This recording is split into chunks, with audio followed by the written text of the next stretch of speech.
Yun, talagang asikasong-asikaso kami. Second life ko na 'to. Ito na yung parang first hospital nire-recommend ko muna bago sa iba.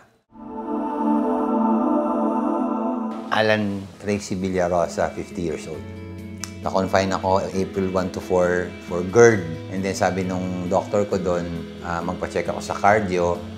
From there, yun, nalaman na meron akong 3-vessel disease na yun. Barado raw yung tatlong artery, so hindi na siya kaya ng angioplasty. Since nung nagpunta kami rito, nung ni-refer kami kay Mike Isanan, yun, talagang asikasong-asikaso kami para maasikaso yung documents namin for the PhilHealth-CBEN.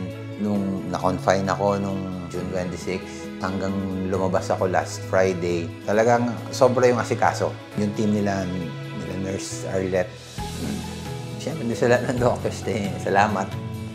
Second life ko na to, and then sa mga nurses na nag-alaga, simula doon sa mga nurses sa OR, and then doon sa CCU na apparently sila rin pala yung mga nurses dito sa telemetry, hanggang sa yung mga nurses, sila na nga.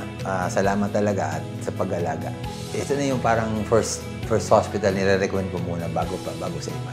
Yung sakit ko is not hereditary, it's an acquired disease, so apparently, it all boils down to healthy living.